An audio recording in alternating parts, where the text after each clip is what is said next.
지금 대한민국은 65세 이상 인구 1,000만 명을 바라보는 초고령 사회로 진입하고 있습니다. 직업에는 은퇴가 있지만 삶에는 은퇴가 없지요. 시니어 세대들이 믿음 안에서 기쁘고 복된 삶을 살도록 100세 특강이 돕겠습니다. 늙어가는 것은 하나님의 은총입니다.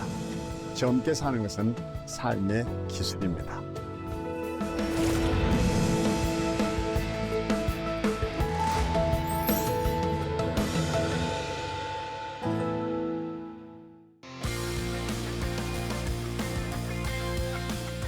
CPS를 사랑하는 시청자 여러분, 100세 특강 너무 멋지지 않나요?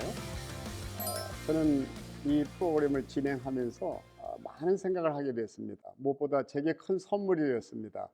아직 100세는 아니지만 100세를 모세처럼 살아야 되겠다. 120세가 될 때까지 기력이 쇠하지 아니하고 무엇보다 눈이 흐리지 아니하였다.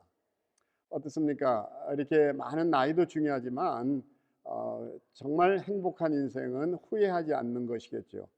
제일 후회가 되는 것이 뭐냐?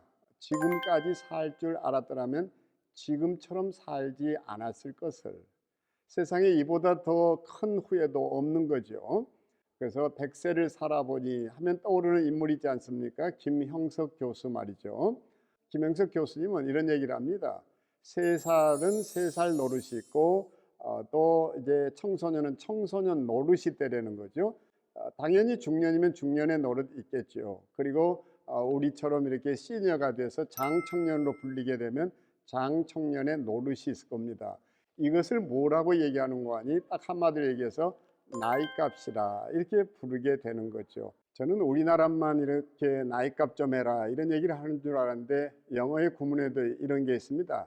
actual age, 이 말이 뭔가 아니 나이값 좀 해라 이런 것인데요.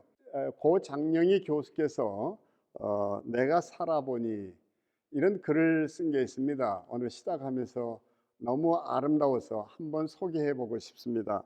내가 살아보니까 사람들은 남의 삶에 그다지 관심이 많지 않다. 그래서 남을 쳐다볼 때는 부러워서든 불쌍해서든 그저 호기심이나 구경 차원을 넘지 않더라. 내가 살아보니까 정말이지 명품 핸드백을 들고 다니든 비닐봉지를 들고 다니든 중요한 것은 그 내용물이더라.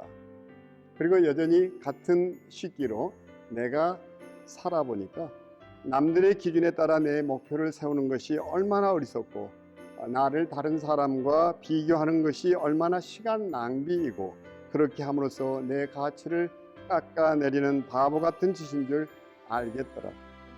내가 살아보니까 결국 중요한 것은 껍데기가 아니고 알맹이더라. 겉모습이 아니라 마음이더라. 예쁘고 잘생긴 사람은 TV에서 보거나 거리에서 구경하면 되고 내 실속 차리는 것이 더 중요하더라. 재미있게 공부해서 실력 쌓고 진지하게 놀아서 경험 쌓고 진정으로 남에 대해 덕을 쌓는 것이 결국 내 실속이더라. 내가 살아보니까 내가 주는 친절과 사랑은 믿지는 적이 없더라. 소중한 사람을 만나는 것은 1시간이 걸리고 그를 사랑하게 되는 것은 하루가 걸리지만 그를 잊어버리는 것은 일생이 걸린다는 말이더라. 내가 살아보니까 남의 마음속에 좋은 추억으로 남는 것만큼 보장된 투자는 없더라. 이게 어디에 실린 내용인가 하니 살아온 기적, 살아갈 기적. 그래서 저는 늘 힘들 때마다 또 제 자신이 아주 취해진다는 생각이 들 때마다 이 글을 꺼내 읽곤 또 꺼내 읽곤 합니다. 늘 다짐해 보죠. 내가 남루하게 살지라도 비루해지지는 말자. 저는 이 글에서 바로 그런 힌트를 또는 통찰을 얻었습니다. 그래서 우리가 영어를 다시 좀 정의해 볼 필요가 있겠는데요. 이 안티에이징 그러면 뭔지 모르게 나이 들어가는 것을 거부하고 부정해 버리는, 사실 나이 든다는 것은 너무 좋은 일이지 않습니까? 그런데 이 안티에이징 이런 순간 우리는 항노화라는 말도 이제 떠올리게 됩니다. 그런 점에서 안티에이징이 아니라 우리는 해피에이징, 늙어가는 것을 거부하지는 말자. 그러면 어차피 늙어갈 것이라면 그것을 행복하게 늙어가기라면 어떤 것인가. 그래서 나이 들어가는 것은 신의 은총이라는 이 말을 우리가 다시 떠올릴 필요가 있겠습니다. 우리의 나이가 타인에 의해서 나이로 계산이 돼서 나이값도 못하고 살아가는 것보다 내가 몇 살을 살든지 간에 그 나이 노릇을 제대로 해서 나이 들어가는 것이 행복해질 수 있다면 참 좋겠죠. 그래서 미리 좀 과제를 드리고 싶은 것 하나 있는데요. 그 과제라는 게 다른 것이 아니라 이 내용을 듣고 적용을 하자는 건데, 이 회차에서는 거꾸로 먼저 적용점을 생각하고 내용을 듣는다면 그 또한 재미있을 것이라는 생각을 해보았습니다. 그래서 나는 이렇게 늙고 싶다.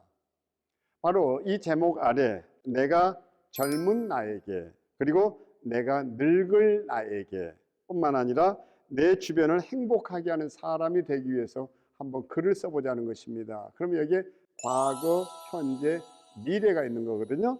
내가 젊은 나에게, 과거로 한번 돌아가 보려는 얘기고, 두 번째는 내가 지금보다 늙을 나에게 해줄 말이 뭔가. 궁상 떨지 말아라, 뭐 또 아니면 말이 길면 안 된다, 이렇게 늙어갈 나에게 미리 얘기해 볼 필요가 있는 거고요. 내 주변을 행복하게 하는 사람이 되기 위해 현재 나는 뭘 어떻게 할 수 있느냐는 건데, 이 얘기를 다시 한번 이렇게 정리해 드린다면 이어령 교수의 이 말이 도움이 될지 모르겠습니다. 나에게 이야기하기. 그러니까 남의 이야기 들으려고 하지 말고 내가 나에게 한번 속삭여보고 내가 나에게 다짐해보자는 얘기거든요. 그게 해피 에이징, 행복하게 늙어가는 것에 아주 중요한 포인트가 됩니다. 이어령 교수의 얘기를 한번 귀담아 들어보겠습니다. 이어령 교수는 자기 자신에게 뭐라고 했는지.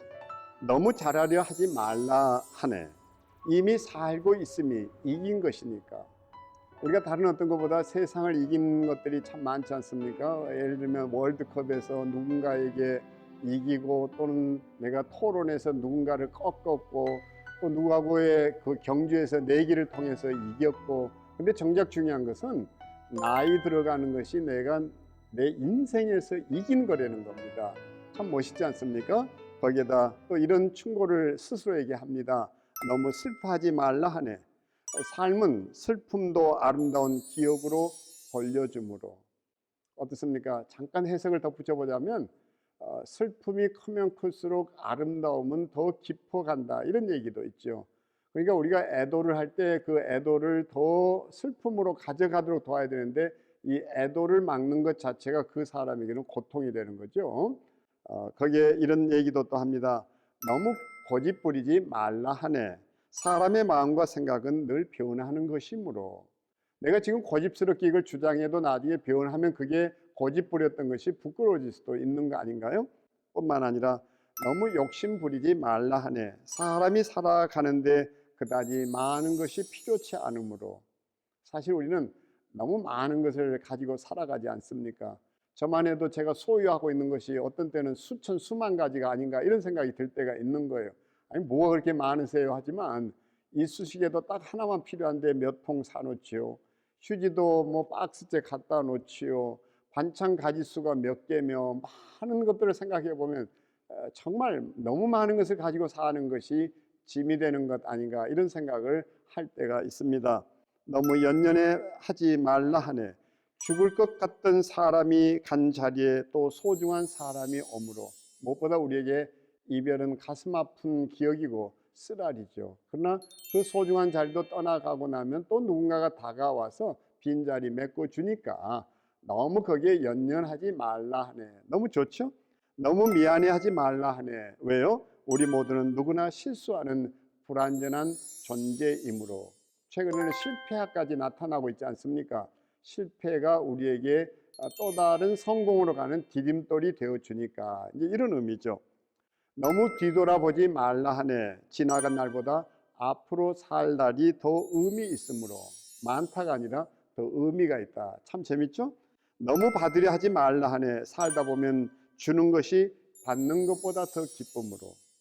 이렇듯 자기가 자기에게 뭔가 말해보려는 건데요.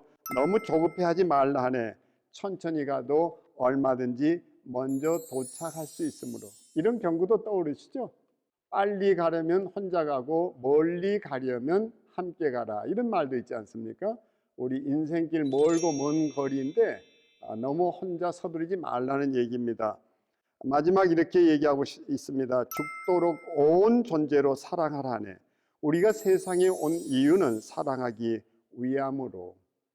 우리 모두 그래서 기억해야 할 것 하나 있습니다. 사랑하기 때문에가 아니라 사랑하기 위하여. 사랑을 목적으로 삼고 살아간다면 우리의 하루하루는 달라지겠죠. 자, 이렇게 한번 내가 나에게 이야기해보는 과제를 이 말씀을 듣고 실천해 보겠다는 마음으로 우리 참여해 볼 수 있게 되기를 바랍니다. 저는 그래서 우리가 해피에이징으로 가는 길이 있다고 생각하는데, 우선 부시 가문의 3F라는 게 있습니다. 부시 가문 아시죠? 미국의 대통령. 그게 그 3F의 첫째는 신앙이고, 둘째는 가족이고, 세 번째가 친구입니다. 이것을 이제 3F로 페이스, 신앙, 그리고 이제 뭡니까? 패밀리, 가족이 너무 중요한 가치로 자리 잡고 있고, 마지막에 친구라고 그러죠. 우리가 해피에이징으로 가는 좋은 대안을 이 F라는 단어를 가지고 7F, 7F로 얘기하고 싶어 합니다. 첫 번째, 우리가 해피에이징으로 가기 위해서 가장 먼저 해야 될 것은 파이낸스, 그러니까 우리가 말하는 금융. 나이가 들수록 사실 중요한 것은 돈이라는 거 아닙니까? 어떻습니까? 우리가 돈에 대한 생각이 돈은 일만하게 뿌리라고 얘기하는데, 돈이 할 수 있는 일은 참 많다고 여깁니다. 돈을 나쁜 것으로가 아니라 정말 긍정적으로 귀하고 소중한 것으로 우리가 생각한다면, 노년에 가장 필요한 것은 어쩌면 친구도 가족도 아니면 또 어떤 것도가 아닌, 돈이 친구보다 나을 때가 있고 돈이 가족보다 나을 때도 있다는 것을 기억해야 합니다.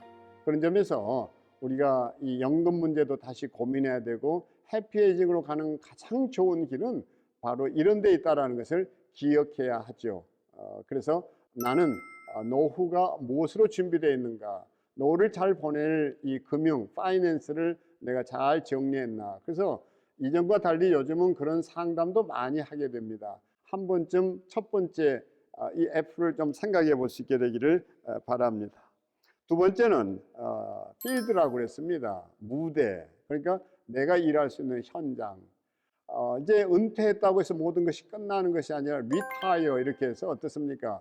타이어를 갈아 끼운다. 이래서 인생 이모작으로 가는 길인데, 여전히 내가 뛸 수 있는 현장, 또 봉사할 수 있는 기관, 또 같이 교제할 수 있는 놀이터, 이런 모든 것들을 우리는 뭐라고 얘기하는 거 아니? 필드라고 그럽니다. 요즘 들어서 각국에서 이제 장관직을 새로 세우기 시작했는데, 그게 다른 것이 아니라 외로움부 장관 직제입니다.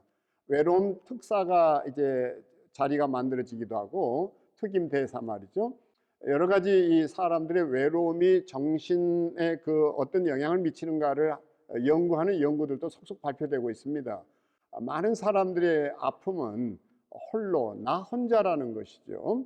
저는 그런 점에서 밤늦게 전화를 걸면, 또 아니면 번개를 걸어도 뛰어나올 수 있는 친구가 있는가, 나는 내가 함께 놀 수 있는 어떤 무대가 있는가, 또 그런 신앙 공동체가 있는가, 너무 중요하죠. 가끔 요즘 들어 생각하는 거 있습니다. 장례를 치를 때 늘 느끼는 건데, 내가 눈 감았을 때 내게 달려와서 이런 장례를 치러주고 슬피 울 수 있고, 이 모든 것들을 함께 해줄 수 있는 이 공동체가 있는가. 그래서 교회가 분리되면서 담임 목사를 잃게 된 사람들의 가장 큰 아픔은 과연 내 장례를 치러줄 목사님이 계신가, 이런 질문이었다고 합니다. 저는 그런 점에서 요즘 인터넷 예배, 그건 환자를 위한 특별한 경우의 예배가 어느 순간 이제 예배를 인터넷을 통해서 참여했다, 이렇게 해서 그냥 교회 나가는 것들이 꺼려지는데, 사람이 살면서 절대 홀로 할 수 없는 두 가지가 있는데, 그것은 결혼이고 또 하나는 신앙생활이라고 여깁니다. 철이 철을 빛나게 한다 했고, 사람은 부대끼면서 뭔가를 배워간다고 하지 않습니까? 그런 점에서 우리 교회 공동체를 더 사랑하고 소중히 여기는 마음을 가지고, 그것이 나이 들어갈수록 내게는 더 소중한 내 인생의 자산이라는 것도 기억할 수 있었으면 합니다. 세 번째는 재미를 뜻하는 펀입니다. 나이가 들어갈수록 해피에이징의 핵심 키워드가 있다면 나는 늘 웃을 준비가 돼 있는가, 이거죠. 어느 자리에서나 미소를 띌 수 있고, 사람들과 시원하게 한번 깔깔대고 웃을 수 있는가. 어떤 사물을 보면서도 그 사물 속에서 내가 웃음이라는 것을 좀 드러낼 수는 없는 것인가. 저도 제 부모님을 모시고 이렇게 살면서 부모님에게 늘 해드리고 싶은 것도 있는데 그냥 아주 맛있는 뭐 반찬 그 식탁을 구성해서 뭐 이런 것도 잘 이제 밥으로 모셔드리고 식탁으로 모셔드린다 하는데, 정말 우리 아버님이 좋아하시는 것 한 가지는 손주들 얘기에 그냥 깔깔대고 웃으시는 것. 그리고 아버님에게 어떤 재미난 얘기를 해서 아버님이 그 뭔가 생각을 새롭게 갖게 되는 것. 저는 지금도 제 아버님에게 했던 유머를 떠올리는데요. 제 아버님도 유머를 또 수집도 하세요. 요즘 이제 그 주민센터라고 하는 거 있지 않습니까? 이제 거기에 아버지, 여기 약간 조금 뭔가 어리버리한 사람이 이제 일을 하는데, 한 분이 다가와서 이제 그 사망 신고를 접수하게 됐어요. 근데 이 양반이 사망 신고를 딱 접수받는 순간 그 민원인에게 이랬다는 거예요. 본인이신가요?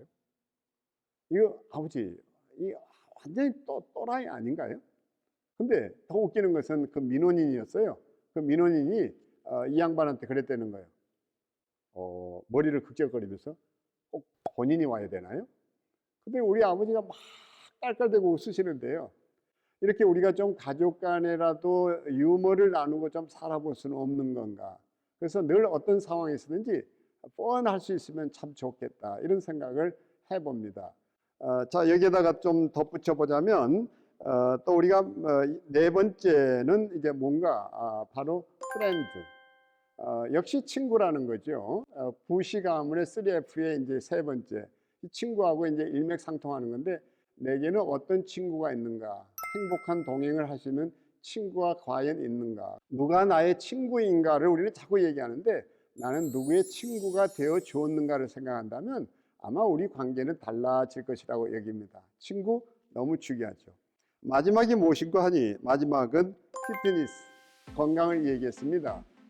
이것이 이제 행복한 노화로 가는 좋은 도구라고 얘기할 수 있겠는데, 저는 뭐 이게 건강 얘기하면 그냥 당장 우리가 예를 들어서 피트니스 센터를 가서 뭐 수영장에서 또 아니면 무슨 기구를 들고 이런 따위를 생각하시는데, 사실 가장 중요한 것은 생활 건강이 아닐까. 일부러라도 계단을 오른다든지 또 아니면 가볍게 체조를 한다든지. 저는 요즘 체조 하나를 배워가지고 아침 저녁으로 해보는데요, 옛날 그 학교에서 구령에 따라서 했던 것들처럼 늘 이제 체조를 일상화해 봅니다. 무엇보다 제가 좋아하는 것은 기지개를 자주 켜는 일입니다. 제가 우리 집에 키우고 있는 그 다둥이라는 이 반려견을 보면서 느끼는 것은, 다둥이가 추운 겨울 뭐 이렇게 또 아니면 더운 날, 그리고 왜 아프지도 않고 잘 사는가 생각해 보면요, 제 연구 결과는 딱 하나입니다. 저희 집에 이 다둥이는 기지개를 너무너무 잘 펴는 거예요.